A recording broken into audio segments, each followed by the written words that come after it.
GM, everyone. How's everyone doing?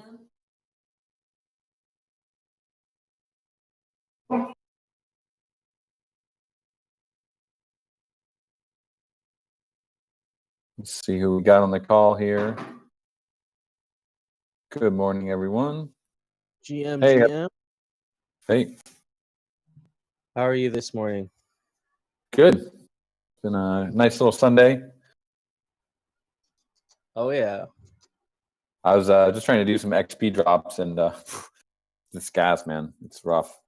Oh, it's yeah, tell me about it.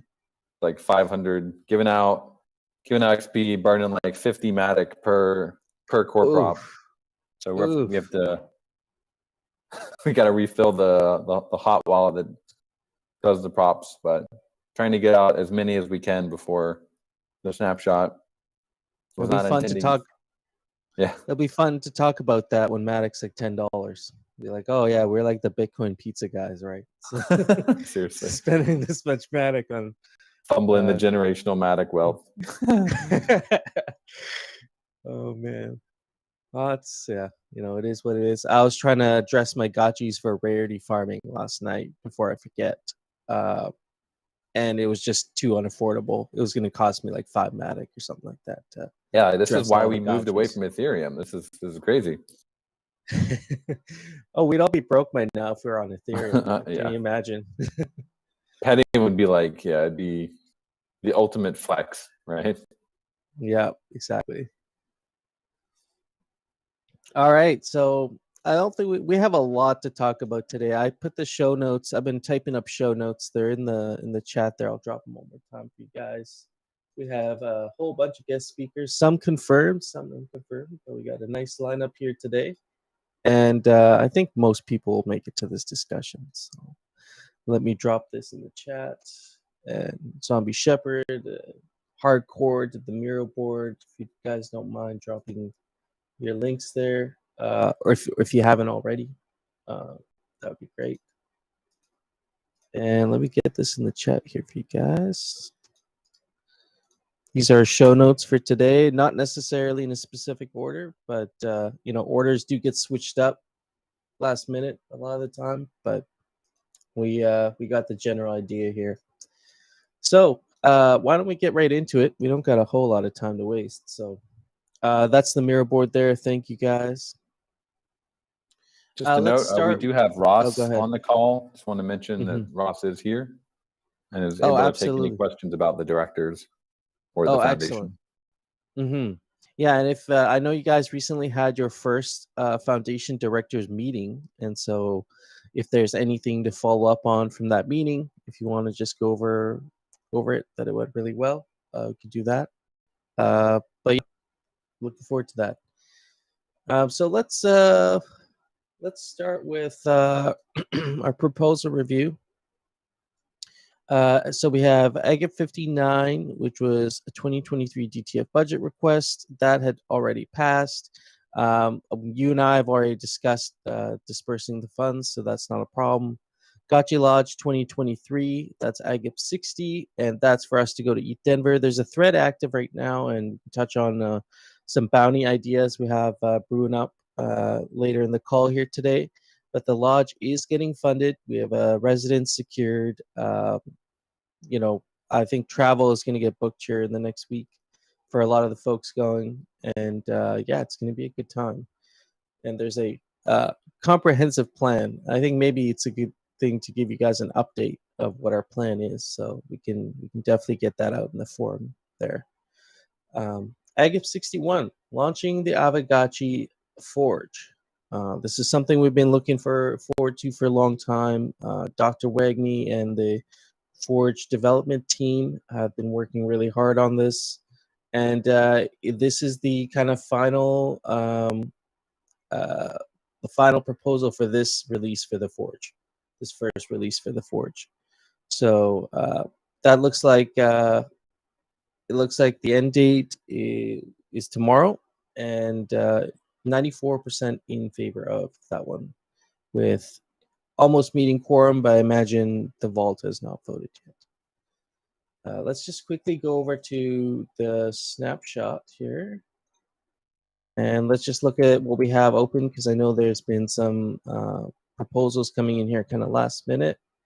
Agip 61 launching the Aavegotchi Forge. We went over that one. Sig Prop, Aavegotchi and the Sandbox. That is by the Gotchi Farmy. And we'll actually have a whole discussion around that today. But if I want to, I'll give you guys an update here. It's 7.4 million over 9 million quorum, with 65% in favor of and 34 against at this point in time. Moving on here, we got Let's Slow Down and Discuss the Curve More. This is a SIG prop by Oliver Spoon, touching on some of the recent discussions happening around the bonding curve. We have 95% in favor of, 4% full steam ahead. And we have 5 million over 9 million meeting. So not quite meeting quorum yet. SIG prop, turning off the ghost bonding curve. This one is by Golden Cross. And this was the first SIG prop here to suggest turning off the DAI bonding curve.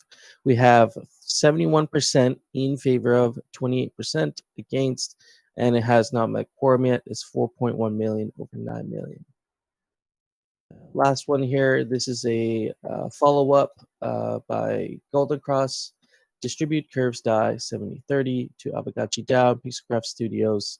We have 68% in favor of, 31% against, and that has not met quorum yet. 4.1 million over 9 million votes.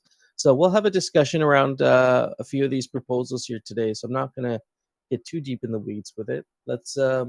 Let's move on to our kind of unfinished business here, and just look over a few things that we've discussed over the last few weeks, and kind of see if we need to tie up any loose ends. So parcel rolls, that one has passed. I believe the core prop has passed. Do we know when we want to do the, like, are we thinking of an official kind of target date of when we might want to get the re-roll done?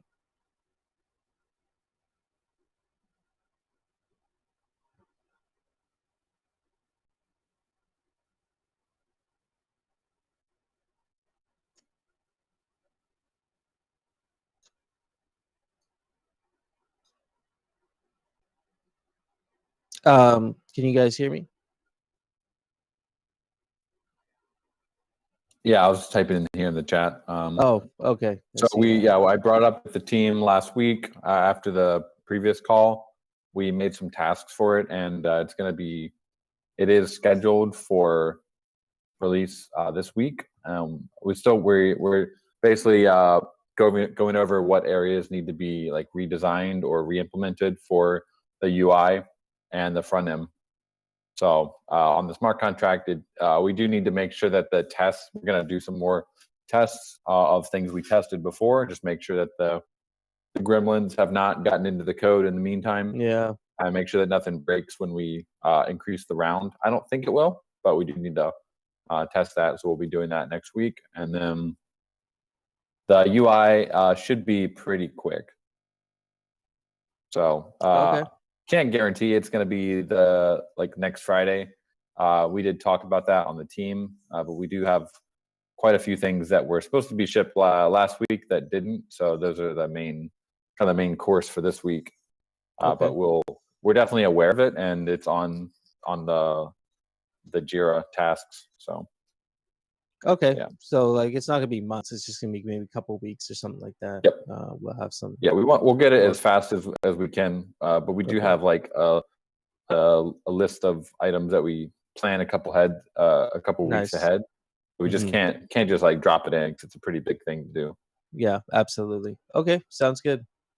Rarity farming opt-in. This is something we discussed. It made it to the meeting. We discussed it there. It seemed like people thought it was a good idea. It seems like it's kind of fell off here. Are we still talking about this? Is this something we want to discuss more seriously, or move to a SIG prop, or is this something we're just not interested in anymore? We can move on. Let's table the opt-in discussion. Who's the OP on that? Was that Dr. Wagme? I can't remember now. Okay. Maybe this is something we bring up later. But if we're choosing to table it, we'll not bring it up again to you guys. So, yeah. So okay, we'll move on from that one, unless anybody else says otherwise. Definitely kick the discussion off if you still wanna, if you're still interested in this. Oh, okay, your hand's up. Let me get you up in here. Oh, there you are. Yep. Hey, good morning, GM. guys. It's like too late for an opt-in strategy now, right? Like there's a snapshot in 2 days, and I think we pretty clearly, as a community, are on board for the idea of iterating on rarity farming, and an opt-in strategy can be part of that ideation. So let's just table. We have so much on our plate today. Sure. Yeah. We'll bring it up again when you guys do. Raffle tickets and glitter, or purchasing raffle tickets with glitter. There's really no movement on this. Is this another thing that we're going to be tabling for now, or is this something that we're going to discuss more seriously, move it forward, maybe possibly see a sick prop? I think there's good momentum here, but we probably need Oliver Spoon to move it forward a little bit. This was his initial idea and could be part of like how we think of a post-curve world. How do we encourage liquidity by adding value to glitter? And this would be a good part of that for us to take on over the next couple months. But I don't think we have anything new for it today. Yeah, they'll tie in. Main topic this week is the bonding curve. We will talk about that. Infinity Keys needs a core prop. So did they reach out to you guys by any chance this last week with their, just if there was any edits to their core prop, if they just wanted to republish? I did get a ping saying that they were asking when we'd post it. I don't know if there's any changes required or anything from the original doc. If there's not, then we will tee it up for. I think we're doing a round of core props at the beginning of this week, so we'll get that included. Okay, yeah, sounds good. All right, that addresses kind of our loose ends there. Why don't we get into our main discussion? So I was gonna have Gotchi Farmy actually come up because they do have a time constraint for today. So thought I'd get them up first, and we can discuss the Aavegotchi Sandbox collaboration, their full proposal here for the main iteration of their build. And here, let me just see. Gotchi Farmy, if you're in the audience, get your hand up. Get the GFA up here. GM. GM, everybody. How are you, sir? Fine. And how's the weather in France? It's shitty weather. All right, same as here then. Okay, let's get right into it. So we have the Aavegotchi Sandbox SIG prop that's been out. You got 2 days left on it if you haven't voted on it yet, but we should probably run through maybe just the general idea of the proposal here, and then we can address field some questions, and then they'll just let you speak on it actually. Yeah, for sure. So yes, the proposal is on still middle of last week. Right now, maybe I can just describe for the people maybe that weren't involved or know what is the aim of the proposal. The aim of the proposal is to build a marketing product and also a fun experience for the Gotchi King community in Sandbox. So the main idea would be to reach a major release that Sandbox is planning by the end of Q2 with their new tools, and also they want to release a lot of things by then. So it would be a great window for us, as I witnessed that we are accelerating on marketing since the arrival of the new head of the department. So we thought that was definitely the right time to make that proposal to the community to see if it could receive good support. So yeah, definitely that's where we are right now. Okay. And so you mentioned the solo experience. This is mainly for a solo experience, right? That's the Well, the proposal explains that the proof of concept was a solo experience, 2x2 parcel. So definitely want to keep that one because that was kind of the promises that we were doing by doing that proof of concept that received a lot of great feedbacks that we are mentioning in the proposal. We received in the type form that was released during the 14th of January Hangout. So we took into consideration those returns in the SIGPROP proposal. And also, as I mentioned in the proposal, the GameMaker 0.8, which is a whole new release, is out, and Sandbox now would like to highlight those new features in this main release they are gonna schedule for the end of Q2. So we took the option to migrate all the production we would like to do on 0.8. So it's bringing very good new visual stuff and the possibilities for the solo experience, but also it provides good multiplayer features. So that's the reason why our proposal is also mentioning that we are to deploy one by one parcel with a multiplayer experience. Just to be clear about the 0.8 version, it went out 3 weeks ago. It already exists a lot of materials online in order to see what are the possibilities. Also, Sandbox is publishing a lot of docs right now, but there is still a bit of uncertainty about the bug hunting and everything. That's the reason why we are quite cautious about the time to spend on this one. And the Sandbox is sharing that vision with us as builders. We don't want we are going to do things we are not going to be able to achieve. So that's the way the proposal is settled. Okay, sounds good. And so, part of this funding for this, I guess the funding was broken down into three kind of main portions. So you have your production costs, and then you got the side costs for, tooling and promotion, creation, creation events, sandbox grant discussions and negotiations.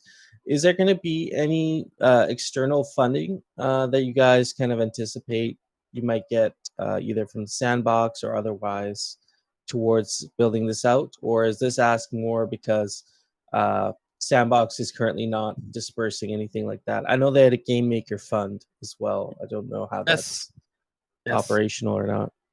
Exactly. So it's mentioned in our SIGPROP proposal. We are running for a few months now the discussion with the project manager we have in the sandbox, and also the director team. So they are definitely going to support us. That's something which is sure right now. So we should get a grant for the Game Maker funding.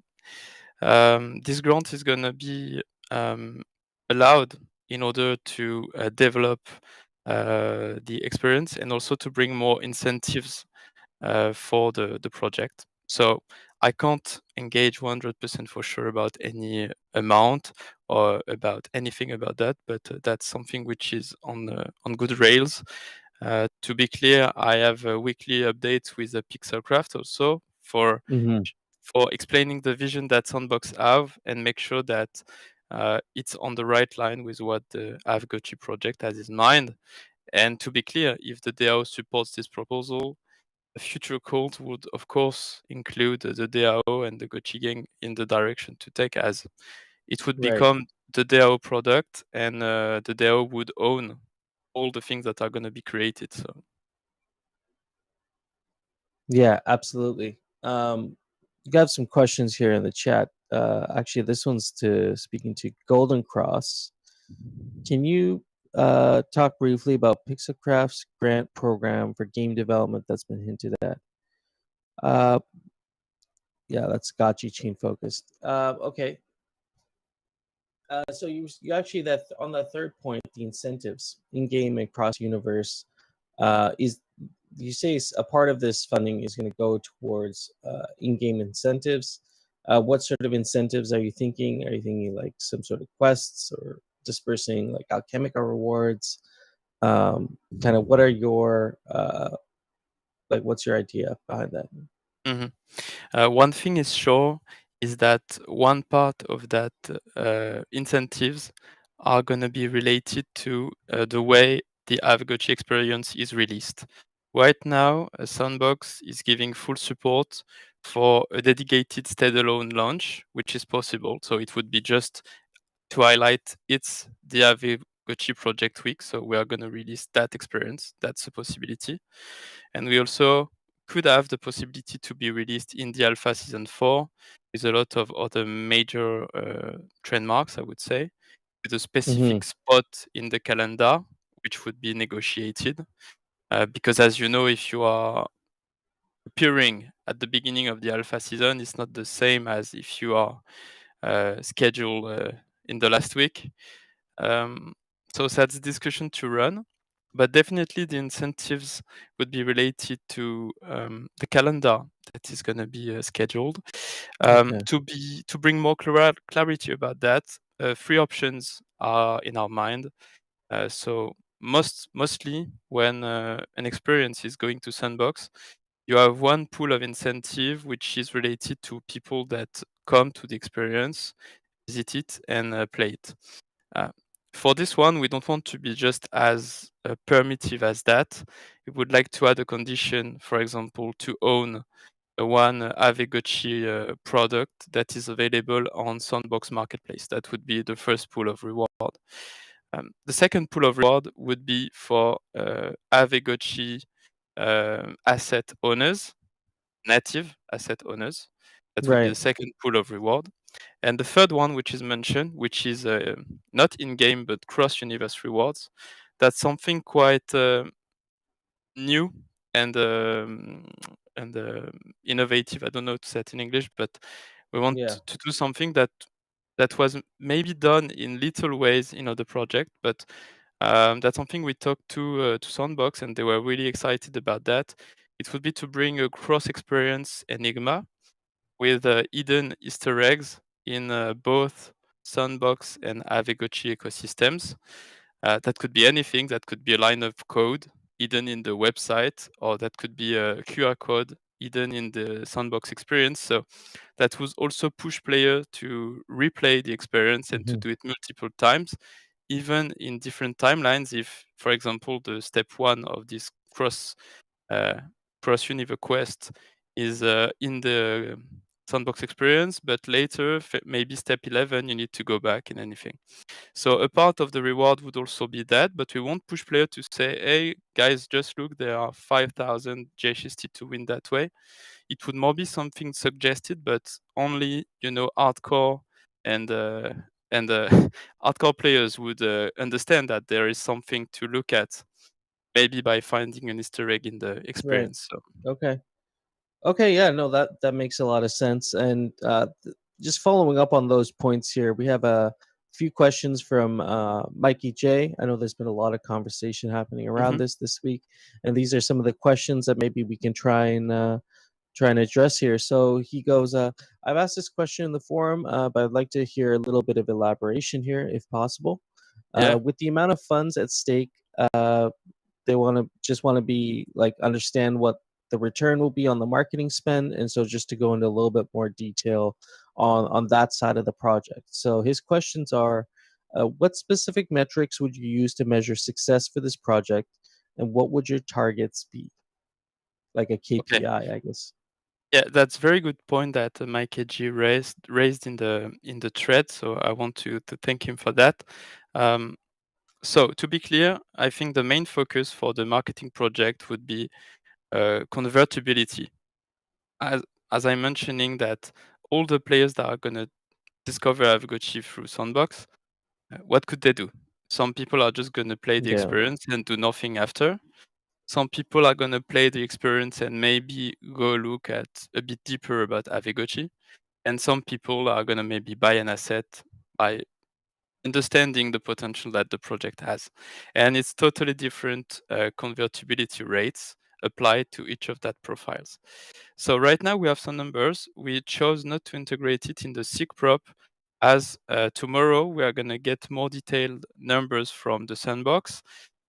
To be clear, they can't give anything. I think you can understand that all major companies are not going to reveal that convertibility rates or anything, but they are going to give us some feedbacks about some things that already happened.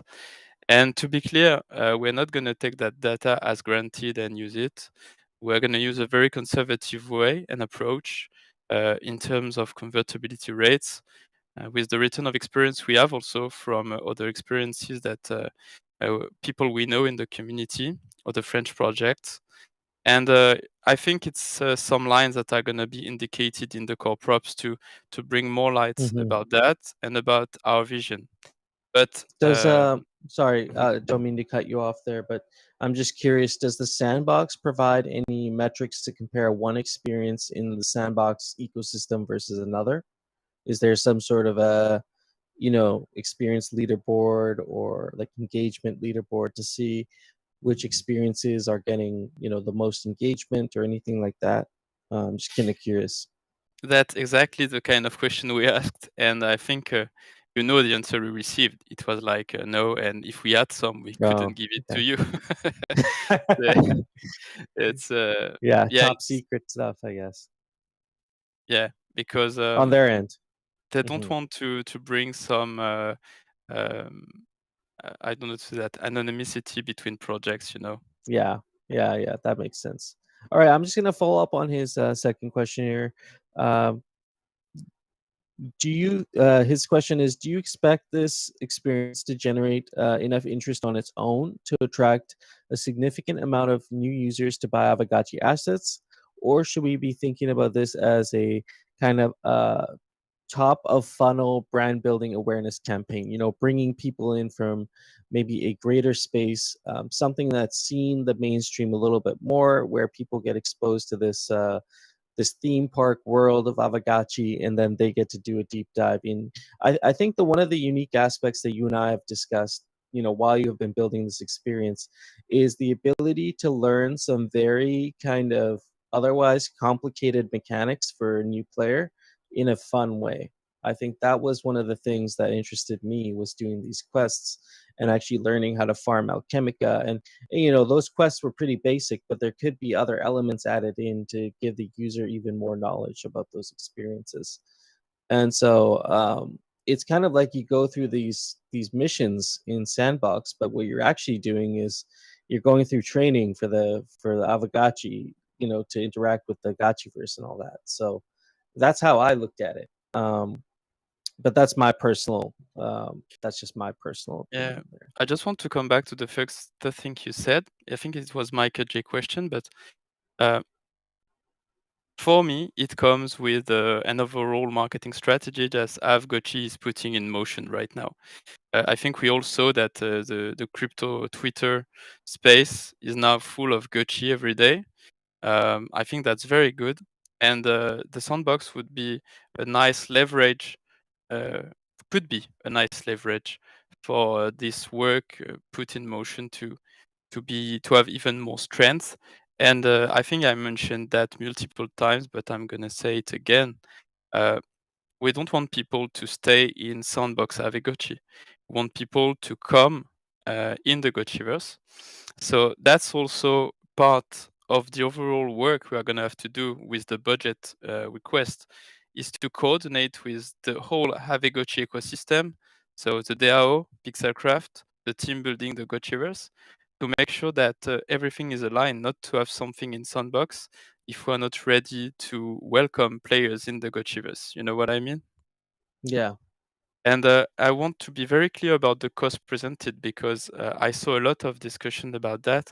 I'm not sure today we have enough time to to discuss the exact rates, because that's a subject that comes back on each proposal, and that's a very important subject, I'm sure, and that's something to be discussed.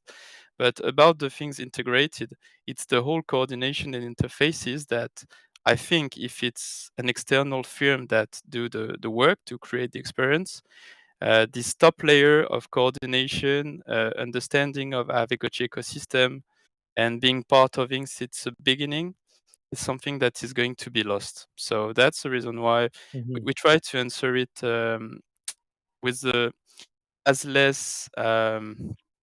I don't know how to say that.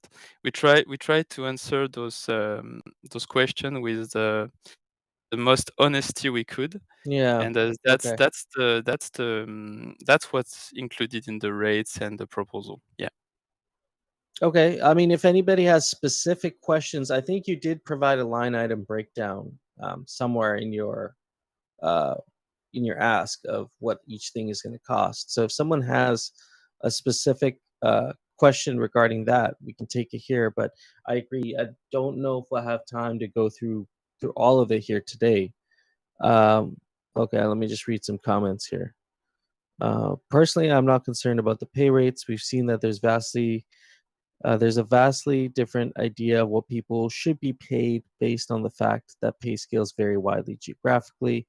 We should just, yeah, I agree on Mikey J's point. We're basically should be looking at this as a cost benefit basis.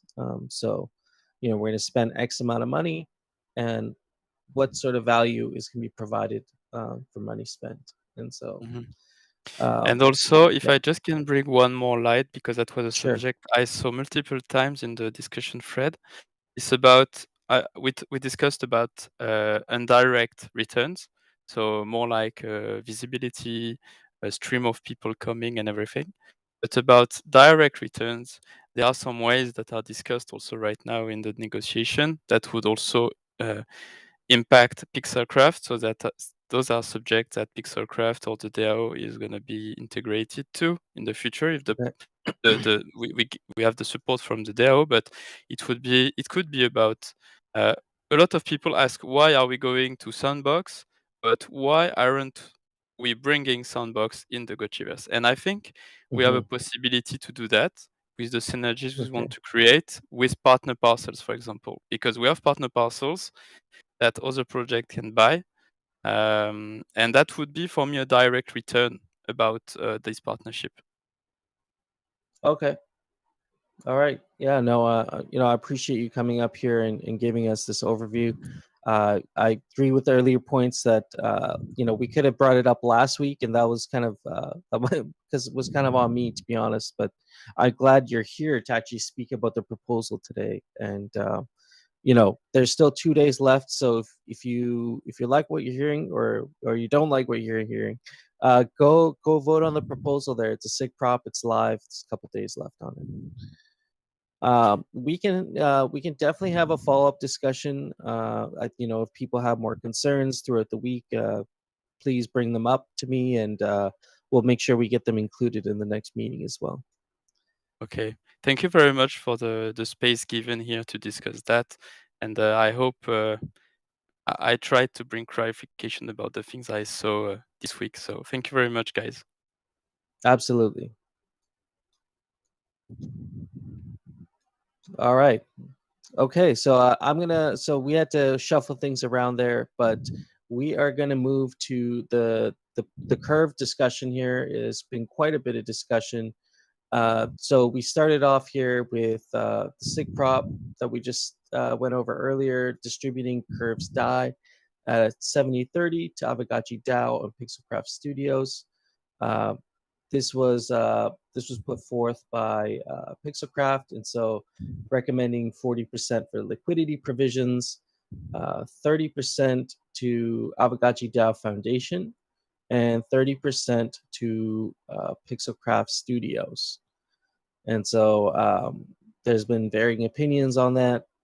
And then there's another SIG prop that is just addressing turning off the bonding curve. So that one we've kind of had a pretty healthy discussion around. I wanted to focus on the distribution today because that seems to be where a lot of the discussion is. And so, after these SIG props went live, there's been some DAO responses regarding the curve. Number one is Liquidity. So we cannot ignore the effects curve removal would have on overall market liquidity for our protocol tokens. So it's widely assumed and expected that the DAO will require this new backstop of liquidity in some portion and capacity. And so there's been varying opinions on how much liquidity should be provided there. Number 2, Pixelcraft, non-controversial beneficiary, being a main developer and summoner of Aavegotchi. There's controversy in directing the 40% or more than any of the other 3 pillars of the unlocked DAI without a proper structure on accountability or specific deliverables. That was the second concern or main discussion, I guess, that was brought up. Number 3, the DAO. So perhaps the least controversial destination for the DAI. As a DAO, we widely believe in the funding and empowering of DAOs. So that's just the third point made on DAOs. Number 4 was, and the last point, product. So this has been the most controversial and difficult pillar to understand and analyze. Often advocates of the product are questioned in their intentions due to the innate conflict of interest in advocating for a financial product you own. So this could lead to neglect of the product itself, creating negative value cycles instead of positive ones. And so good time to follow that up with Oliver Spoon made a point to make a SIG prop and suggest we maybe slow down and discuss the curve more, because there are, I believe, 4 threads open right now. And it was hard to condense everything into this one post here because there are so many opinions, and kind of want to look at this as a zoomed out, a zoomed out discussion on that.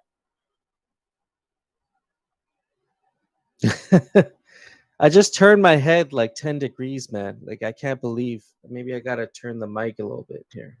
There should be a setting for like making it more omnidirectional. Yeah, probably. Here, let me try to do this. Okay, maybe this might be better. I don't know. It's pointed right at my face now. So there's no way it's gonna catch any other direction now. That's good. Takes practice, I guess. Where was I? So it'll be the oh, we have Golden Cross up here. Yeah. I just hopped up. I figured this is our topic. So yeah, absolutely. I like it at high level. We don't have to rehash everything, but the vote, our side's been live for a couple days, or about 24 hours actually, and I guess we'll see. Like, I don't know if everybody votes on the first day or how that'll play out, but it looks like it may not pass. I'm referring to the 70% to the DAO, 30% to Pixelcraft proposal, kind of the one that we put forward to follow the curve. And so we'll see if it maintains, but it looks like the curve may be voted to close, but there's still ambiguity about what happens after it closes. So I don't know. I was talking with Dan a little bit on it today. We were both running around Sunday here, but generally I think first of all, it's out of our control, but we generally feel our proposal is still makes sense, and it already is dialed back compared to what we originally wanted to do, which was a little bit more aggressive on the budgeting for 2023 with the 40%. But totally understand not everybody sees it the way we do, and that's okay. So me personally, like my position is, I hope it passes. If it doesn't pass and people see it differently, that's fine. My biggest fear would be ambiguity and a long, drawn-out decision-making process around what to do once the curve's closed, which means the whole thing just turns into, the vowel in FUD is uncertainty. So we want to avoid uncertainty, and I think clarity would always win the day. And so, yes, I'm still standing by. I think it's definitely the strongest, best proposal is what we put forward. We've really spent a lot of time looking into this, and we think it's good. If, however, the 25-25-25 works, and we want that explicit support for I don't know if it's rarity farming or protocol rewards, however you define it. Yeah. I would argue that, I don't think it's ideal, but it's better than a long drawn out thing that goes into the middle of summer. That would be very fuddy for not just, I know there's a bit of a tug of war between the NFT asset holders and Ghost, or there's some have a perceived like there's sides being picked here, and I'm sympathetic to that.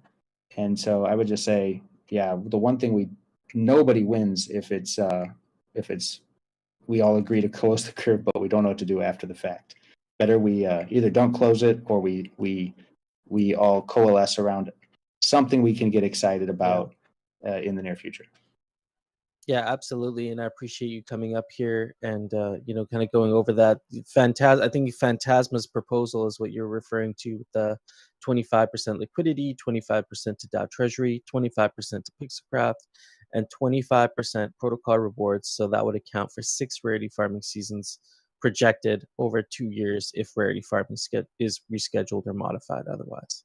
So that was his alternative. And on the points you just mentioned there, it kind of leads into the next part of our discussion. And we do have Dr. Wagme up here, who has suggested maybe possibly like putting together a DAO curve transition team that would actually be responsible for addressing a lot of these points and making sure we get to the promised land, which is to, hopefully move away from DAI and ultimately kind of diversify a little bit, de-risk in that sense a little bit from exposure to DAI.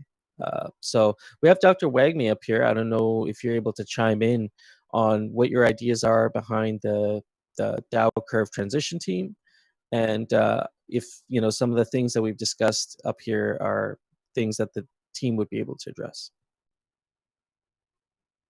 Yeah, sure. I mean, basically, we have a lot of work to do, right, in a post-curve world. If we have millions of dollars in assets to manage, and we need to manage liquidity, and hopefully we're earning interest somewhere. Like, what are we doing with that interest?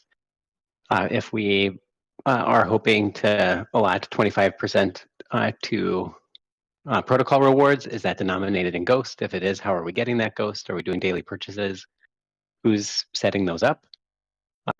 There's just a ton of work that needs to be done, and ideally we have a core team that helps run liquidity and treasury management, right? And this is what they do, and they would be able to meet with whether it's Balancer or QuickSwap and be able to lay out options for the DAO. This is what we've looked into. These are the different partners in the community that would put rewards if we put our treasury with them.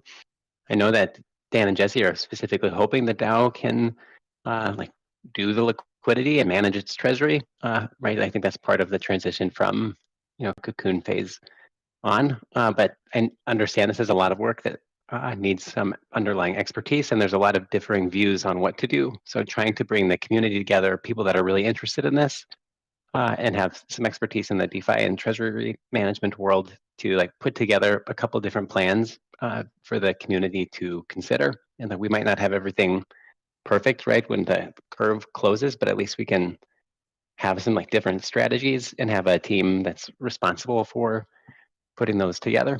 And there's been zero engagement on that post. I don't know if this is something the community is even interested in, or if you guys think that we can hash it out over hourly meetings every Sunday. But I'm feeling personally a little bit more urgency for a solid plan and some ownership over all of that work that needs to be done. Yeah, if I could second that, just totally think that what Dr. Wagme is proposing here is super important, especially in a world where Pixelcraft is taking less of a hands-on approach, because part of the reason that we had, if you go back to the original proposal, the very number one thing of the 7 things we listed is basically backing up and making sure that even if it was kind of a backstop, even if the DAO wasn't organized and wasn't agile and able to deliver on things in a timely way with the liquidity provisions, at least we could come in with X amount in LP. So if we go to 25, 25, 25, we just have a lot less to work with. And it is kind of basically a signal of confidence from the DAO that they're able to take over more responsibility. And so that I think speaks to some of the lessons learned over the last year.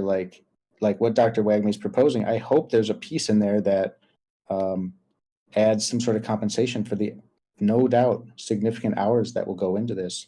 It's a big responsibility for whoever's on that kind of liquidity provisions team. And so I think it's not that different than what we proposed, where we were signaling 40% to the DAO, but earmarked for this purpose.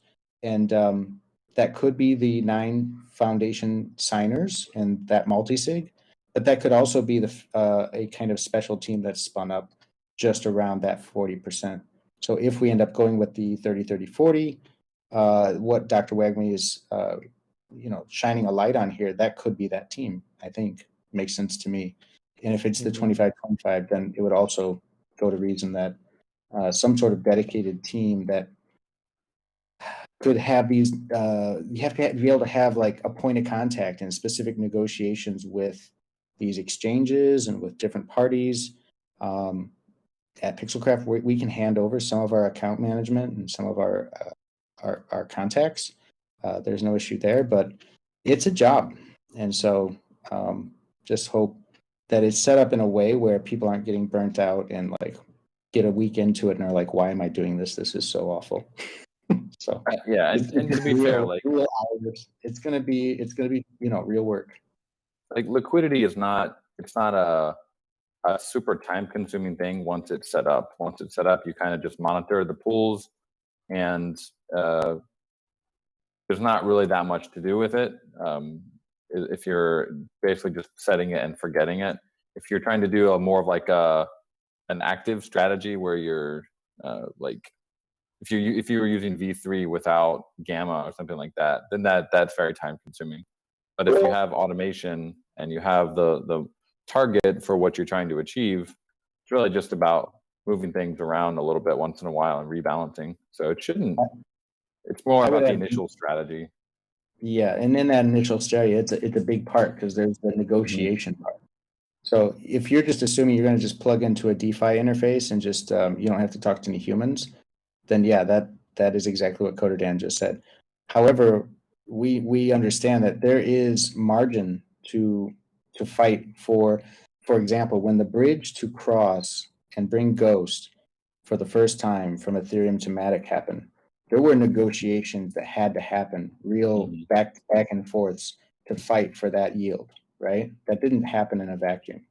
And so a similar situation presents itself here, where we've already had contact with some opening, floating of ideas with certain parties. And if we're able to fight for good terms for Ghost, then that's something that we'd have to hand off to somebody to deal with if it goes the 25-25 way, or even in the other world. Like what I'm saying is, yeah, you could just plug into the DeFi, but you're leaving a lot on the table. So, yeah, you're not going to get the yield that you can get by actual human contact and setting up these kind of meetings that we have with various teams.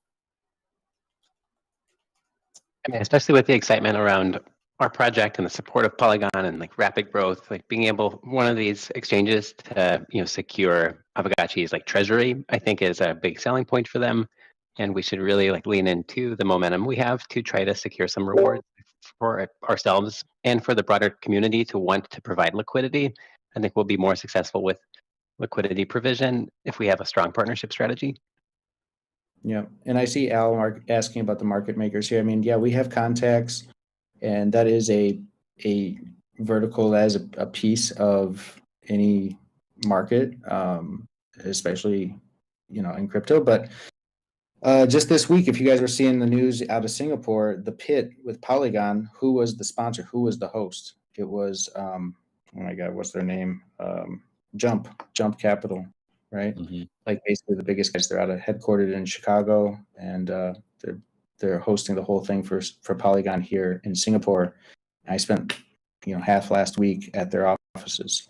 So I'm not saying like we just had a meet and greet. It's the first time I've met them, but those are the kind of relationships I could invest more time in curating. But at some point, if the DAO has all the budget for all of this, then this is a good time for the DAO to take on more of these responsibilities. I'm totally fine with it. Just I'm a little concerned that the infrastructure still isn't there. We're still waiting on a D work, and this is going to be a very high stakes type of Maybe, maybe not. I mean, like Dan said, worst case, you just go LP somewhere and call it a day. But definitely, it's on a spectrum. So I'll leave it at that.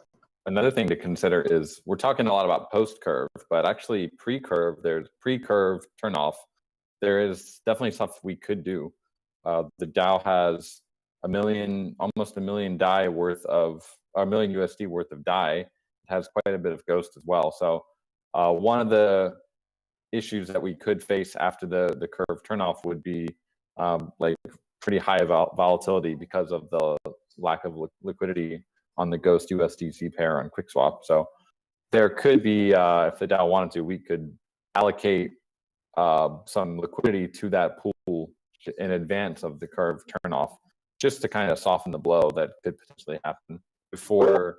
There's going to be a period after the curve is turned off. It might be 10 minutes, it might be an hour, it might be 6 hours, where the liquidity, the multi-sig that the liquidity has been transferred to hasn't gotten that liquidity added to Ghost USDC pair or wherever it gets added.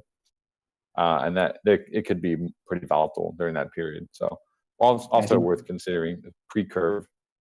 Yeah, to me, I'll second that. That makes a ton of sense. We got to be ahead of things. And so if the curve turns off and everything else is still as it is today, in terms of where can you go find some Ghost with deep liquidity, good pairs, it's going to get really wild. The sexes would actually be probably preferable for people.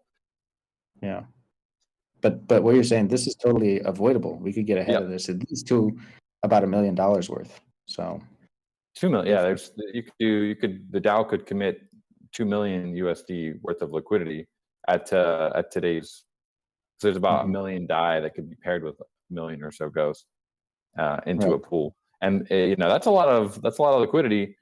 We can go to QuickSwap or someone and say, hey guys, we're planning to put a pretty big amount of liquidity in, and then that's when you can start negotiating rewards. And especially when that curve is turned off and there's a much bigger amount of liquidity, then you can really start negotiating.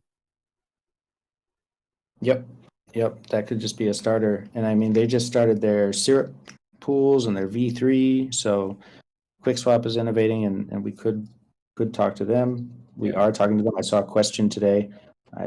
They were in Singapore all last week as well, so got to meet up with some of the QuickSwap guys for a dinner last week, and I'll help where I can, but I think ultimately this looks like it's going to go towards whatever you want to call it, but a curve transition team. That seems like a good way to call it.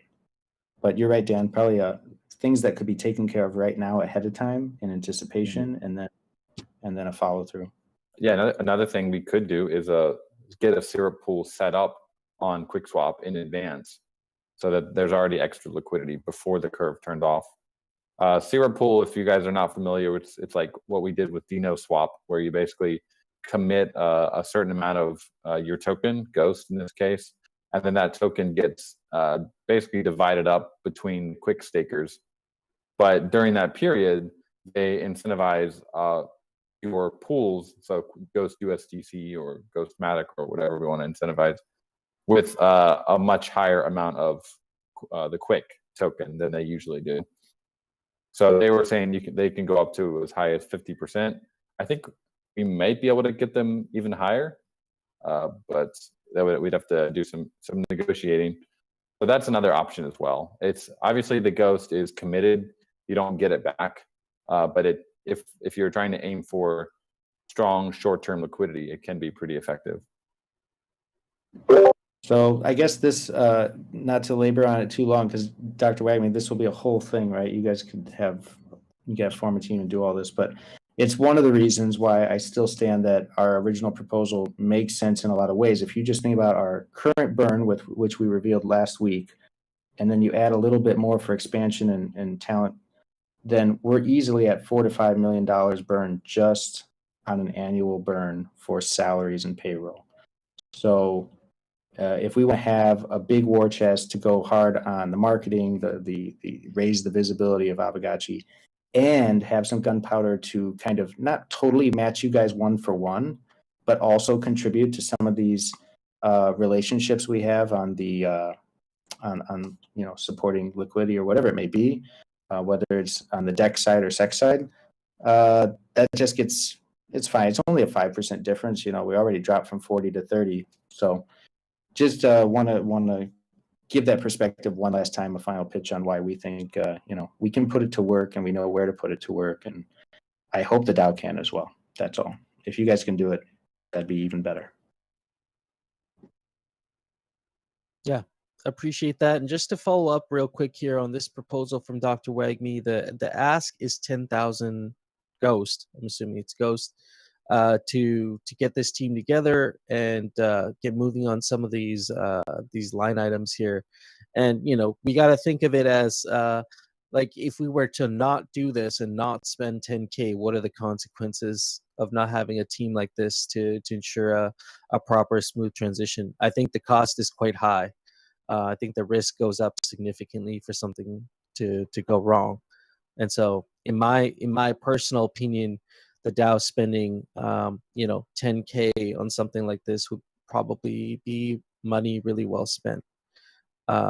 Just my take on it. But we'll follow up on this as it develops. I don't think there's any sort of proposal on it yet, but yeah. If we need to discuss it more, then you can always bring it up again next week as well. But overall, I think it's a great idea, and I'm sure a lot of you do as well. All right, let's move on to the next topic here. We got Lagan in the house. Do we got Ben Lagan in the house? You put your hand up, I'll get you up on stage.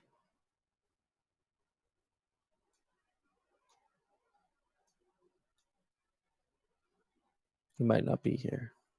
Oh, there we go. GM. Hello, guys. GM, how are you? Doing good, man. Doing good. Right on. Excited. I appreciate you taking the time. I know you're on the move right now. But yes. It's good.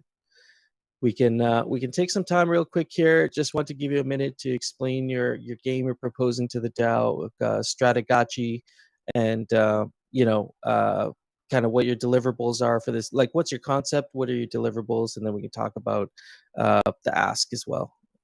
Field any questions while we're at it too. Cool. Sounds good. Okay, so I'll just a overview of what the game is about. Exactly. Yeah.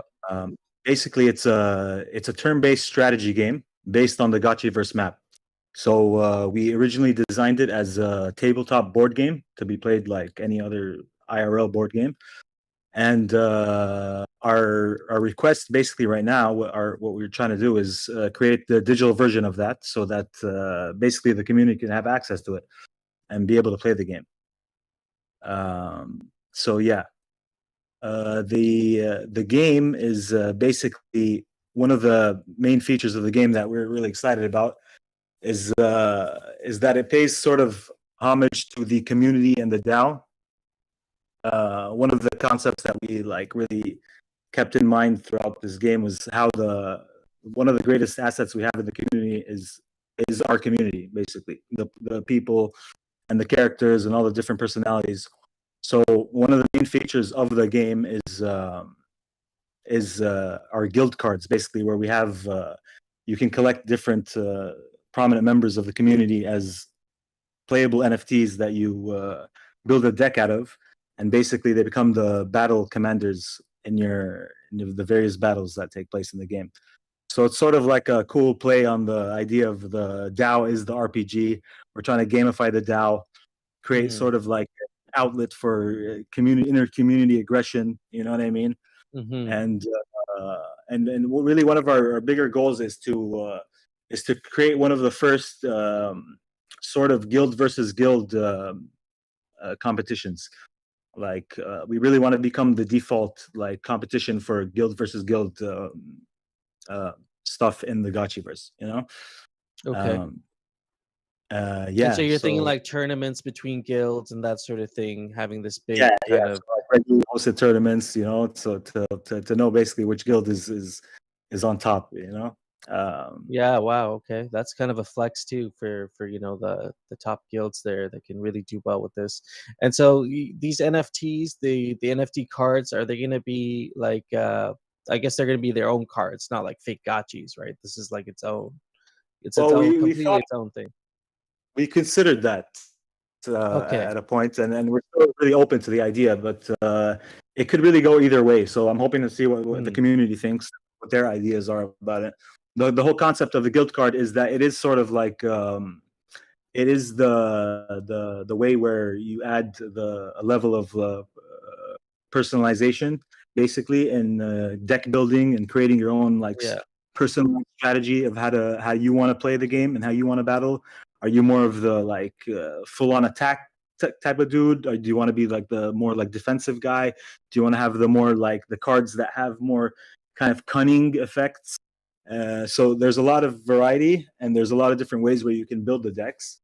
And another cool thing that we came up with is basically the idea of substituting guild cards with wearables. So the guild card would be a sort of it would be a barrier to entry. You'd have to have a deck, right? It would be a deck of 7 cards. And the way we envision selling these cards is in packs of 3, where you would get 3 random cards. But you would need to probably buy a few packs to be able to get the appropriate strengths, right? Because it needs to be balanced in a certain way. So certain cards have different battle strengths on them, and you couldn't enter a game with like all top level cards. Basically, you'd have to have a mixture of some like lower strengths and stuff like that. Okay, so, very interesting. Yeah, so we decided that I mean it was one of our goals is that how can we use the assets, basically how can we use the gotchis, how can we use the wearables, and this was the most straightforward way that we found is we can just simply substitute. So basically you can build a deck out of guild cards, but if you don't want to buy guild cards, you can build a deck out of your own wearables, or if you only have a few guild cards, you can make a combination of guild cards and wearables, basically. And that adds, This is very cool. yeah, so it adds a level of randomness where you know what the person has in his deck, but you don't know what he's going to play for this battle. So he's attacking you with a strength of 5 against your 4, but you don't know what guild card he's going to play or what wearable he's going to play to add in, you know what I mean, more strength or whatever. Add an extra effect. Okay, yeah. That's what I was trying to figure out is where's the crossover with any sort of Aavegotchi like asset, whether it's fake gotchi or wearables. This makes a lot of sense. Okay. I'm just going to quickly go through some of the goals of Strategachi here that Hardcore was put on the Miro board here. So, engage the community with a fun and competitive game, provide an outlet for competitive gaming between guilds, which is what you just touched on there, provide new utility to protocol and Gotchiverse assets. That's what we just discussed with wearables. Creating a sync for Gotchiverse and or protocol assets and tokens. Do you see a use case for tokens in this as well?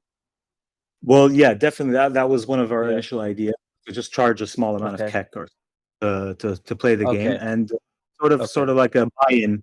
You know what I mean? So if like it's a game of like 5 players, each person goes in with whatever 10 kek or whatever, just a random number, and winner takes all, or winner takes a percentage, and then you know what I mean. We burn a percentage, the DAO gets a percentage, something like that.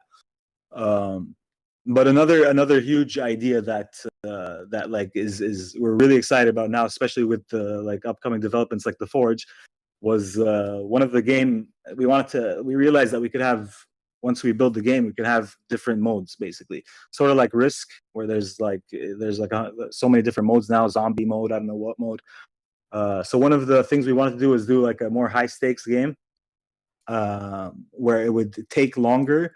And so we came up with the idea of the sacrificial gotchi. So our initial win condition for the game is upgrade your altar to level 9. That's what everyone's racing to do. So you're trying to secure the resources you need. You need to secure ghost tokens, not actual ghost, but it's like an inter-game kind of currency. And each round you have the ability to spend some of that ghost to upgrade your altar, or you can do other things with it. Very cool. So we thought about what if it gets to a point where it becomes obvious who's going to win, basically. You know what I mean? One guy is took control of all the resources, and he's basically going to, in the next 3 rounds, he's going to win the game if he just pumps his altar. So we're like, okay, we'll add another sacrificial gotchi, where you have to go and summon this special gotchi and escort him to Mount Oomph, and then you have to sacrifice him, and that takes 3 additional rounds. And so now we thought with the forge that we could actually use an actual gotchi, where it would be like a super high stakes kind of game for like the degens that really want to get in there. And we gotta appeal to the degens. Yeah, so you would win like you would actually, everybody would put some kind of buy-in, whether it's a gotchi or a wearable, and then instead of winner takes all, it would be like winner takes the alloy or the essence of the losing player, something like that. Okay, very cool. All right, we've addressed a lot of points here. I think you've got people pretty excited about this, and so we plugged the post there if you want more details on the specific rules, because they do have quite is quite strategic, as the name suggests.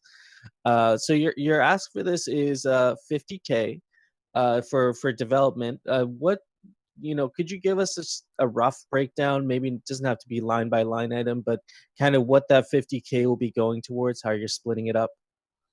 Yeah, sure. Well, it's like I said, this is like really, really rough estimate, and the majority of the cost will be distributed between our devs. Game design, asset creation, UI design, UX, and project management, basically. And so we're currently actually working on the actual breakdown, the budget, and all the milestones, so that everything is this is a really rough estimate. Right. But that should be coming pretty soon, hopefully within the next week or 2. Okay, yeah, I mean, yeah, that's going to be good for, to have that as the SIG prop. Just looking in the chat here for any questions regarding Stratagotchi here. Tabletop game.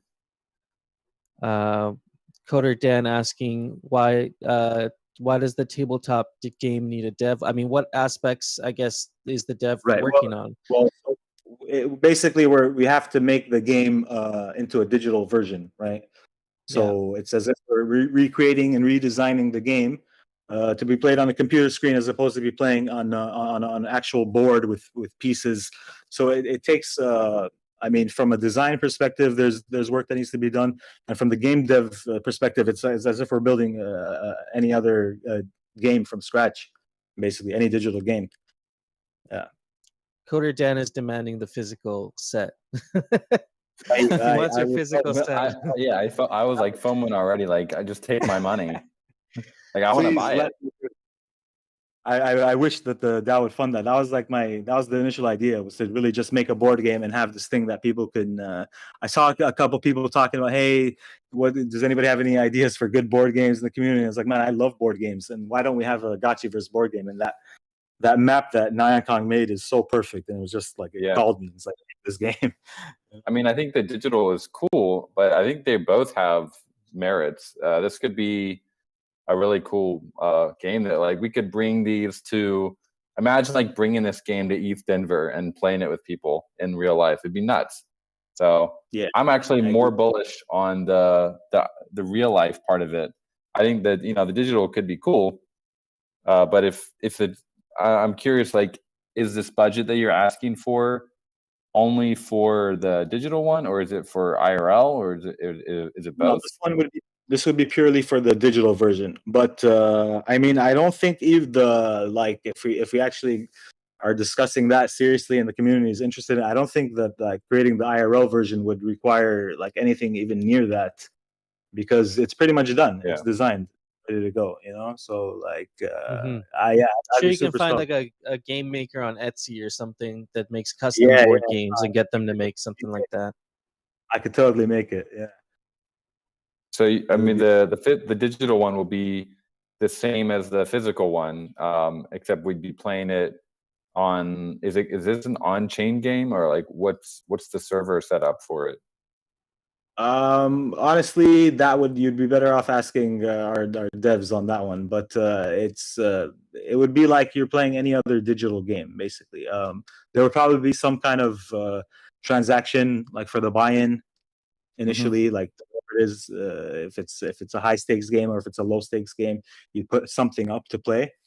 There would also be like you would have to it would have to look into your wallet and see that you have the guild cards, because those are going to be NFTs, as well as what wearables you have, because you can use those to play in the game. So there will be like it'll be smart contract integrated, and yeah. Okay, very cool. See if there's any other questions. People just excited, debating. People want to do physical after digital's done, which makes sense. Would love to get some time together and run through ways we can maximize value to Aavegotchi assets. So that's something maybe for you to follow up on, after the call here. But I really appreciate you taking the time here to share this with us, get us excited about this. I'm sure many people are going to be looking forward to your game here. And so I guess if people have questions, they can just post. You have a forum post right now here that. Yeah, I'll send a link to it right now. I would love. I mean, that's like really that was the goal of this introduction. Is yes. I want to get you guys' brain power in on this with me. You know what I mean? I think I created a pretty cool game here. We tested it out. It's fun. It's super gotchi. I love the fact that it pays homage to the community and the DAO, and it feels like right at home. But with our collective brain power and all the you know what I mean? All the ideas that could come out from you guys, I think we can really make it something like awesome and successful. Oh, look at this. Justin from Eat Denver says they have a tabletop arena we can integrate a physical game with. That's so awesome. Is there a physical version? Because I think it'd be, it's like before going into full production on either a digital or a physical, you really should. It sounds like you guys have prototyped it already quite a bit. Like, do you have a prototype that you could bring, or have like Hefe and whoever's going to East Denver bring together over there? We totally do. We have came up with a super low tech version to test it in my private server. So I was the game master, and I would update the board with a ping every time somebody would make a move, and they would DM me their moves. It was super low tech. And then after that, we upgraded a little bit, and we created it in a tabletop simulator in Steam. So we have that. You just need a Steam account basically to log in, and you can play the game on Steam, and you can move the pieces around and everything. So, I mean, is that something we can, like Justin saying here, you can make it like a printable version, just something super simple that people could be chilling at East Denver playing? Oh, like an actual printable version. I mean, yeah, man. When is he? How far is that? How much time do we have? You have you have not long. You have about 10 to 12. Well, yeah, a little bit over that. You have almost 2 weeks. Yeah. Okay. I mean, we could maybe coordinate with some of the guys that are heading over there and send you guys files to print out the main thing would be the game board, and then the other components you could use some kind of generic component. You know what I mean? Why don't we? Yeah, absolutely. Why don't we coordinate maybe after this call and try and figure out if we can make something work here, because that would be really cool. And we can definitely follow up with Justin as well and see if we can try and get something together for Eat Denver. Be a great activity. Yeah, it just keeps getting better and better, I do think having an official game would be the digital game is going to be cool, but having something that we could actually bring to conferences and stuff would be next level. Oh yeah, and then the packaging and all the pieces inside after they're all designed and it would look dope, and I think it'd be it doesn't have to be production ready, something you'd sell on in Walmart or online, but just something that a kind of a bespoke version for people going to the conferences that we could bring along. It'd be nuts. That'd be really cool. Yeah, you guys hit me up in the DMs after this, and then we'll figure out how to make it happen. Yeah, absolutely. All right. Yeah, I appreciate you taking the time here, and that was a great conversation. Thank you for that. There's some good follow-up material there. So thanks again. Awesome. Thank you guys, and look forward to hearing more discussion on the topic. Thank you, and I'm out. Absolutely. Take care, friend. Peace. So we're at 7:15 here. I did kind of reach out to Oliver Spoon. I was thinking maybe he should be here for this discussion, but we do have. I don't know if Dr. Wagme to what extent you have to do with this dungeon crawler idea, but if it's if you're not related to this, we'll maybe table this one for Notorious BTC. Unless you're in the house, sir, put your hand up. We'll get you up here. Otherwise, it's safe to table it. The community can only take in so much excitement and new games at once. But look forward to him coming up and doing a similar presentation at some point. Yeah, absolutely. One last thing here. I just got Yannick up here. You have something to touch on here as well, so I'll let you go right ahead, sir. GM. We have Justin up here as well. Welcome, sir. Hey, what's up, guys? Thanks for inviting me up. Good evening, ladies and gentlemen. Hello. Yeah, always. I will not take a bunch of time. I just want to present idea initially to the community and have some feedback. So with all this DAO struggle structure, I think there is no need to say we need guilds to discuss that we need guilds. We just need to implement them. And I proposed a very simple model. You can just open a link. There is also forum and a live diagram you can follow. Oh, there you go. Here, I'm going to open this up. On-chain guilds. I will just go through how I propose to manage guilds and set up initially. And okay. So with this model, I propose 100% on-chain guilds registry. And from a user perspective, from like a guild leader, it will look the following. It will look like registration will look the following. First, a simple Gnosis safe will be deployed. You just create a new safe. For those of you who don't know what is Gnosis safe, it's just some like proxy address. Yeah, which is just proxy contract with some advanced control over custody. So you deploy just empty Gnosis safe, and the second step is simply just claim the name with the contract, and the name in form of non-transferable ERC 721 NFT. So you get an NFT by registering as a guild. You'd have to have a valid Gnosis safe for that, right?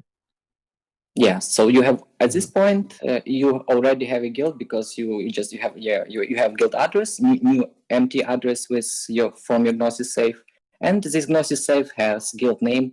So at this point, you already have your base guild with one owner.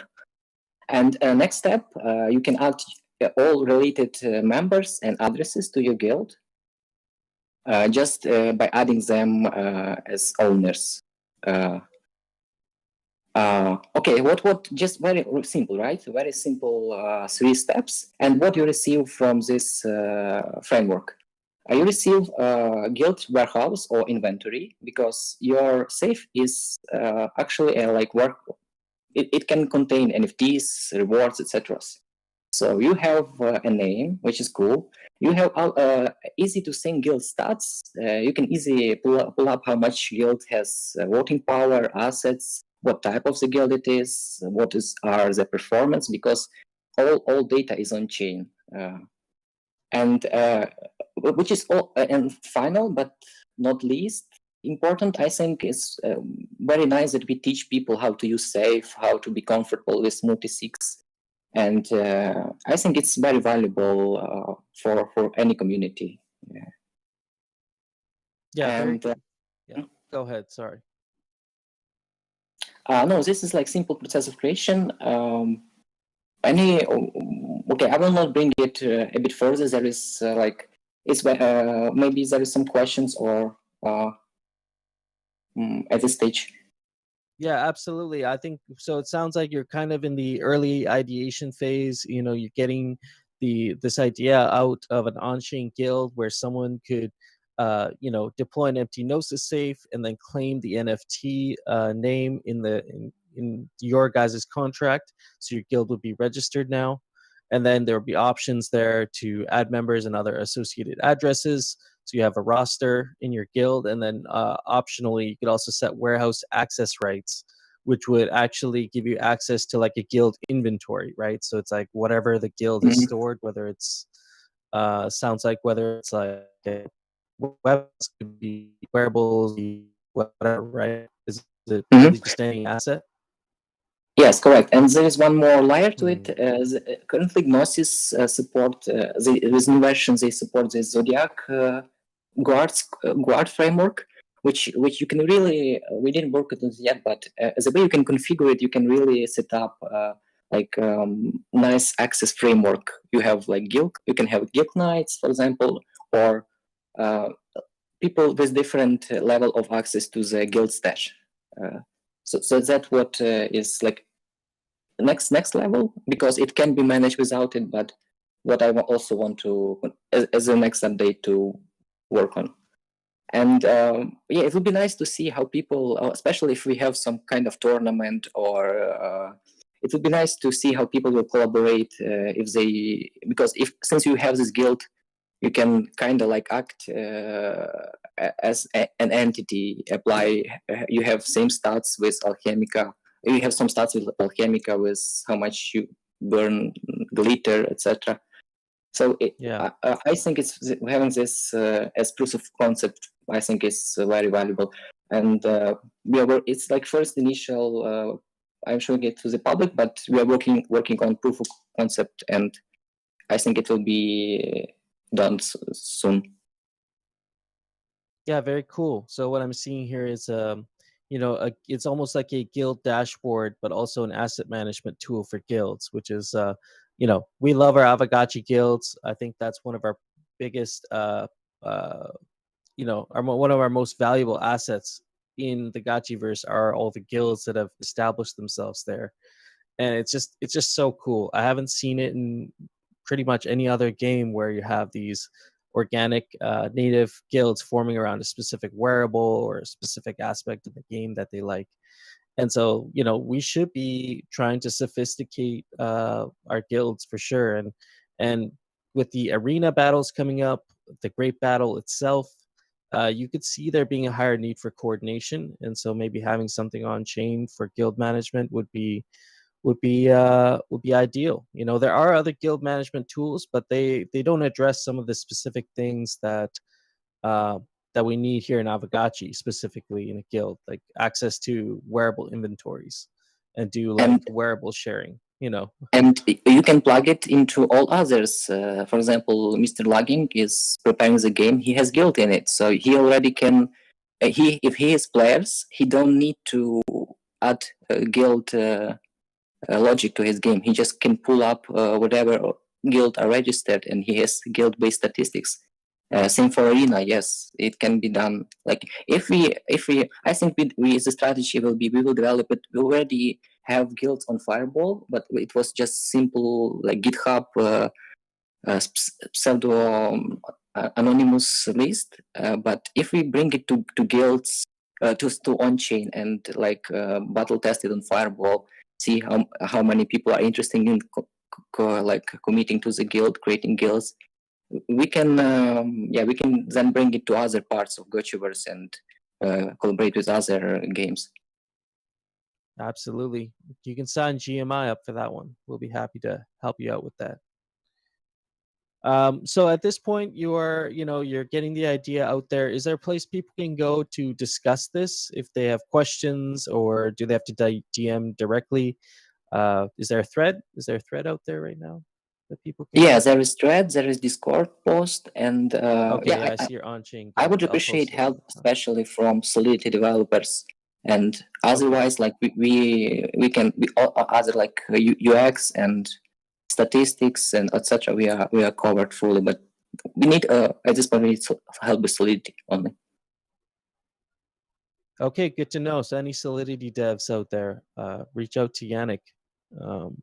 Yeah, and if you have any questions, concerns, yeah, D-work, we could actually put a bounty up for you guys for your project, and maybe you give me the specifics and we'll get that up there. On-chain guilds discussion there. If you have any questions, concerns, go hit it up, share your thoughts. I think it's a really good idea. It's something we could use and very valuable to all our guilds, adding more value to our guilds, which is something we always want. I appreciate your time coming up here. I'm sure this won't be the last time we discuss this. So looking forward to future discussions on your idea here. Thank you. Yeah. All right. Well, with that being said, we've kind of come to the end of the line here. We talked about, we ran through many different ideas here today. The DAO has been brainstorming some really good things, cooking up in the background, and I'm excited for this year with everything you guys are doing, from strategic board games to sandbox experiences to guild, to guild infrastructure. Yeah, we have Justin up here as well, and I want to give you a chance to speak because you are deeply involved in ETH Denver, and we're very excited to go. Our DAO is sending a group of people, including myself, to represent Aavegotchi, and so just kind of wanted to give you a chance to speak on ETH Denver, and if you have any specific thoughts to share, we're ready to listen. Yeah, right on. Thanks for the intro. Yeah, I was just chatting with T-Bird and letting him know that, we want to make gaming a bigger and bigger part of ETH Denver. If you don't know who I am, I'm one of the founders of the event. And so I've been basically managing the operations the last 5 years, which have, it's just kind of grown from this grassroots. Let's pull this thing together into like, holy crap, 20,000 people are planning to come out this year. So it's kind of been quite the ride.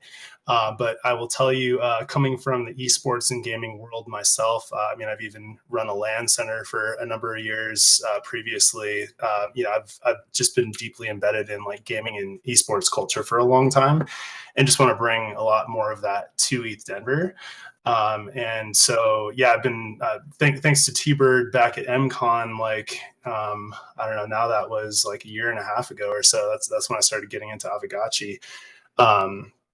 Yeah, just interested to see if you guys wanted to get a little more involved with this. And, this is kind of the first real year that I would say that we're doing this blockchain arcade as more of a focus. We also have this idea of 5 neighborhoods basically that people can that the different projects hang out in. And so one of those is NFTs, gaming, and metaverse. And so we built the blockchain arcade within that area. There are also, of course, a number of sponsors who have bigger activations throughout that area. But basically, we created this arcade as a way to have a lot of different blockchain games have just, like a very small presence, like a table. We have a computer and monitor all set up there to where people can walk up, say hi, learn a little bit about the game, get a quick demo, and potentially even walk away with some way to play the game. So that's kind of the high level.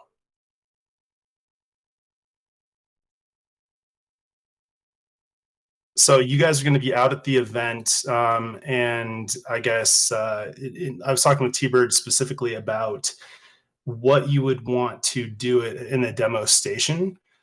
So I think anything that someone could, in like 5 minutes, maybe 10 minutes, just get a taste of it and say, oh crap, this is really cool. I want to go back home and start learning more about this. That's kind of the goal of that station. Okay, yeah, we had some ideas around getting people access to maybe some features of Aavegotchi, get to experiment a little bit. Have some maybe computers or something set up there, but having a board game would also be amazing. That would be, like we discussed earlier, I think that would be a really good way to kind of show off some of our, some aspects of our game. Yeah, for sure, for sure. So we also have a tabletop area that is in the lower section, like it's in a totally separate area. So I dropped that map in the chat if you want to take a quick look at that. But so if you would want to do both, we can accommodate that. If you just want to do one, that's cool too. Okay, awesome. We should follow up with you because we do have some ideas we wanted to that are in our heads, but we should definitely implement them, including some of these demos that you just mentioned. Right on. Yeah. I think the thing is a lot of people they hear about blockchain games and they think, "Oh, that's cool, but I'm not quite sure how that works." So even just being able to sit down with someone and chat and just kind of see it firsthand, I think that personal relationship or that personal connection can definitely help people get over that. "Oh, this is what this is. Okay, I get it now." Yeah, very cool. Absolutely. So I guess I'll ask you for this coming year. What's the one big thing? If you could just pick one, what are you excited about at this year's Eat Denver? Well, we've been at this place called the Sports Castle for the last 5 years, and they decided to sell it and then chop it in half. And so last year, we already had a ton of people at the event. We were still able to use it for one more time, but we had tons of lines, and it's like we've always been this. Our goal has been to allow pretty much anyone who's coming for the right reasons to get in, and we don't charge ticket costs or anything like that. So we launched a DAO, Spork DAO, recently, and so essentially it's free to join, and you get free access. And now we have a much larger venue that people don't have to stand outside waiting in line to get into. We just like we've always had this 24-hour kind of culture to it. So it opens on Thursday at the main event and goes all the way through to Sunday. So I'm extremely excited for a lot of the design and fun areas of the event, and that so many more people are going to be able to actually enjoy it rather than stand outside in line waiting to get in. Oh, that's awesome. Some great quality of life improvements there, it sounds like. Yeah, awesome. All right. Well, we'll definitely have to touch base here and follow up. I think you got us pretty excited with the board game aspect, so we definitely want to make that happen if we can, and maybe we can get just touch base on some aspects of Eat Denver. We want to make this a maximally valuable kind of experience for the DAO and Aavegotchi protocol overall. So really looking forward to the event. It's my first time going. So I'm really just so stoked on going. Well, you chose a hell of a first year to come, because I feel like we finally kind of got our shit together, I guess you could say. It's always been fun, but this one will be particularly amazing. Awesome. Grateful to have you on, sir. You're welcome here anytime. And yeah, thank you for sharing Eat Denver 2023 outlook here today. Yeah, most definitely. Look forward to seeing a bunch of you guys there. Absolutely. We got Ross up here on stage. Sorry for taking this long. I just definitely want to give you some time here. I know you guys had your inaugural directors meeting, so maybe just a follow-up discussion. Yeah, absolutely. Just I'll let you roll with it. Mm-hmm. Yeah, sure. So yeah, as reported, we had the first sort of informational meeting with the directors of the Aavegotchi DAO Foundation. We went over the Constitution. We had some good comments from the directors about tightening up some language about which tokens could be involved in sort of directing the DAO Foundation, as well as clarifying that the foundation is a proxy for the DAO, and it's basically going to be a vehicle to do interesting things like hire additional dev teams, and I think make the protocol a bit more decentralized in terms of doing practical on the ground sort of cleanup stuff. So yeah, I think that the meeting was great. Everyone's been very thoughtful and I think pretty attentive to the responsibilities, and we'll begin the filing process this week. Thanks everyone for sort of patience and for checking in on the process. These things take time, but doing it, I guess, the correct way, especially as a sort of decentralized community, can be challenging, but I think we're very close to the finish lines. So yeah, full steam ahead. And if people haven't had a chance to look at the former constitution, hopefully that's been shared and circulated. And if not, I'll make sure to sort of send the draft along. But yeah, the good news is that these things will be taken step by step, and at all times the sort of constitution and sort of the legal stuff is drafted to give ultimate power to the DAO to sort of control how this entity is operated, who is sort of on the board. And I think what's interesting, at least in this context, is that there is a nice link between sort of the multi-sig board and also the sort of off-chain rules as directors. So yeah, I think it's been a very interesting challenge, but I think we're swimming with the current of other sort of Cayman Island DAO foundations like ENS DAO that I think have found good success there. So yeah, glad to give this update, and I don't want to take too much time. I know it's not the most exciting topic, but I do think it's been something I've been wanting to give sort of an update on. So yeah, the state of the DAO is strong. It was kind of a pleasure to get to join this call as well. Oh, absolutely. Always glad to hear. Like you say, it's not, in my opinion, not the most riveting stuff, but very important stuff that we need to address in the DAO. And does anybody have any questions for Ross here? I know we did go through a constitution reading, and I do really appreciate your notes that you put in there. They kind of really summed up some of the very kind of wordy language that gets over my head sometimes. But it was a really good way that you went through and actually commented for us to just understand at a high level what was contained in the Constitution document there. Let's see. Anybody have any questions for Ross while he's up here? It sounded like your meeting went really well. I guess all the members showed up. Were any real concerns raised by any of the directors there during the meeting that you had to address? Any big concerns that were brought up that were addressed? Yeah, I mean, typical concerns are what does this mean for my taxes and what does this mean for personal liability? But I think I was able to clarify a lot of those questions just by pointing at parts of the Constitution that handle indemnification, and also just clarifying that the foundation is a wrapper for the DAO, but also for the directors and serving the role. So I think we were able to get past those questions. But yeah, nothing too major, which is usually a good sign. Yeah. That's good. Yeah, I'm just reading through some of the comments. Not really Ross related, but just to be we need to be conscious that the introduction of this new foundation wallet will require a bit of a process. The process thought to have a smooth and clear flow between DAO vote, transactions signed to avoid chaos and confusion surrounding what transactions need to be made and when. So I think that's more from probably our side to straighten out some processes with that. Jesse's asking, any blockers remain from our side, Ross? I think he's referring to Pixelcraft. I could be wrong there. Yeah, no blockers on your end. I did send a sort of type form request for information from directors. So if they get a chance, it'd be great to get through that. That's really the blocker, is just making sure we have all the information for the local agent. But yeah, I'm good in terms of Pixelcraft. Okay.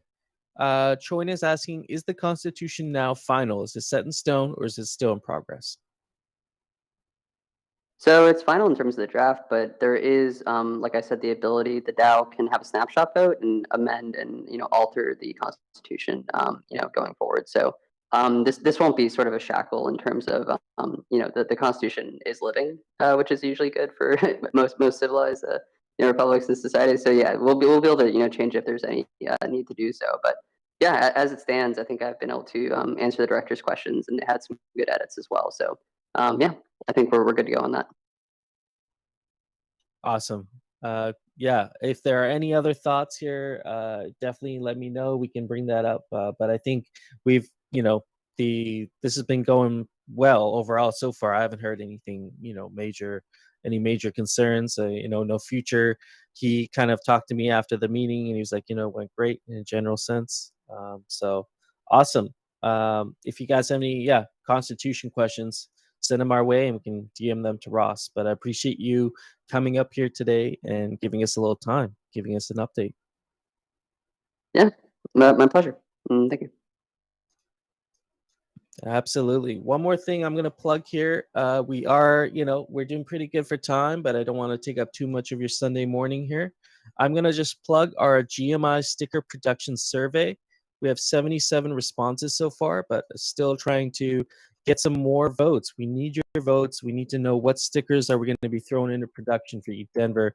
Pixelcraft on their side has stickers handled for their side.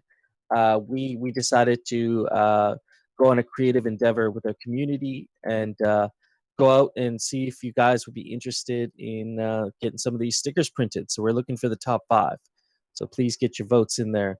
Yeah, definitely going to plug this. ZombieShepherd, McCallum, myself, Zombie. There's 5 of us, and we'll be doing a daily morning space, Twitter space called GM with GMI, and we'll be doing this every morning at 3 p.m. UTC. We'll have rotating leadership so we can maintain consistency. But the idea here is to have a available space every morning to host guests, to do outreach with Polygon, or just to talk about the latest and greatest happening on Aavegotchi protocol. So we're going to be kicking this off on Monday. Grab your coffee and your bagel. We'll be doing GM with GMI every morning at 3 p.m. UTC. So definitely check us out on that. Oh, Jesse's dropping the alpha with the stickers. Yeah, not every morning. Sorry, we can't intersect with the Sunday and the Saturday, of course, but Monday to Friday we'll be running that. So we have our leadership set out, and if you're interested in becoming a regular guest on our show, reach out to me, because you don't necessarily have to be a lead. We want to get the DAO involved. We want to get Gotchi Gang involved in this. So if you don't like to lead these discussions, but you like to chime in and you like to just be part of that discussion, definitely reach out to me, because I can get you on the list as a regular kind of speaker on the show. So it's really exciting. I'm glad we can kick spaces off again. Kind of inspired by the Wednesday spaces that Golden Cross has been leading, and I think we can roll with it and do one every morning pretty easily. Yeah, Hey, do absolutely. you mind if I want to clarify some Forge things real fast? And sure, yeah, go ahead. We're so very close. I don't know if Dan was willing to commit to a GBM sale time, but we are so close to it, and the Pixelcraft team has just been like working insanely hard to get everything ready. So huge kudos to them, and I just really want the community to understand like how much of a joint effort this was, and how hard they've been working. At any chance we can set a GBM date for Forge Wearables? We are still working through the final contract things, but I think it's actually looking pretty optimistic. So it's definitely going to be after the first snapshot. Fortunately, things are not done in time for that. So any could be any time between the 2 snapshots. It seems like by next week we should have a lot of the contract and the UI pretty much done. So theoretically, people could start smelting if they wanted. But as far as the GBM, do you guys have any preferences when you prefer to do it? Obviously, before the second snapshot. Yeah, I think we've been hoping for the GBM and then the raffle. I think traditionally as a community, we've kind of put those like kind of close together. It'd be nice to have both maybe in between the 2 snapshots, but I understand that could be a fair bit of work to get both set up. So I think GBM by second snapshot is my big picture goal, and Totally, bonus if we get the raffle done. But just getting some of the wearables, that would be fun, and I'm hoping to capture some of the ghost that's sent out as rarity farming rewards into the GBM, and so that'd be a lot of fun. So I guess look forward to that. Hopefully, yeah, we'll have an announcement early by next week, I think, about what date that's going to be. Awesome.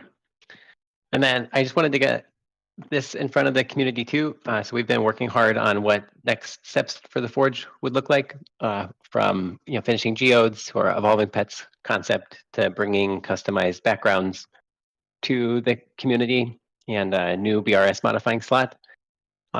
And I think this is kind of generally how we are approaching like what the next 6 months could look like from the Forge team, trying to give as much value as we can to our native assets and kind of taking ownership over that. As the DAO, we have so much talent and so many fun ideas. We would love the idea of translating those to product. So take a look. This is kind of how we are conceptualizing things. Feel free to give feedback and look forward to a proposal from us on kind of securing the Forge team for a 6-month period if there's interest in executing on this roadmap. So just really excited about everything going on. This was a really fun morning and DAO call because there's so much building going on. And excited for everything we're up to this year. Grounds. Yeah. Yes. Really highlighting the building this year, and specifically this DAO call here. Love seeing all that. One more last thing here I'm going to plug is we do have a suggestion, bounty suggestions open right now for particular bounty ideas you guys may have for us to offer at Eat Denver. And so that's open right now, and that's connected to DWork. So I think be a great little stress test for DWork. If you have a bounty idea, just submit it. Even if you don't have a fully fleshed out idea, kind of open to taking ideas right now. And there are some prizes we put up. So just if you have a good idea, bounty idea, and it gets upvoted, there's a small ghost prize. Check out the forum thread that Hardcore just plugged up here. I'm gonna just plug that. This forum thread here. Check it out if you're interested. I'm going to try and get more stuff on the DWork here in the coming weeks leading up to Eat Denver. Trying to get people engaged with it. DWork's hooked up, so we just have to have some stuff on there to do now. Every reply or every suggestion, any bounty that gets posted will show up in the community bounties channel, which Coder Dan, you helped me set that up a couple weeks ago. It seems to be working really well, but if you can get a couple replies, some suggestions in there just to make sure that it's all good, we'll unlock it, and people will be able to see it in the Discord with anybody with the Gotchi gang. Anybody with the Gotchi gang, what's it called? Role will be able to see it. So that's that. My little update on DWork. We should start using it now. It's ready to go. And the first thing we have hooked up right now is the community suggestions for DWork. Eat Denver bounties we can offer. So go check that out. This was a great DAO call. I don't think. Do we have anything else up here that anybody else wants to touch on, or before we close out for today? Nah, it's been really productive call. Yeah, I think we're looking really good. I got this call has me a little bit pumped, to be honest. Actually, quite pumped for the weeks coming up ahead. I think February's going to be it has been and will be a huge month for us. So appreciate all 55 of you in the audience hanging out here with us today and making it this far on a Sunday morning. I know it's probably not the easiest for some people, but we all make it here, and I just love it, man. This is my favorite day of the week is the Sunday DAO call. Despite waking up at 5 a.m. for it, it makes up for it to be hanging out with you guys here. So just want to say I appreciate everybody here, and I hope you enjoy the rest of your weekend.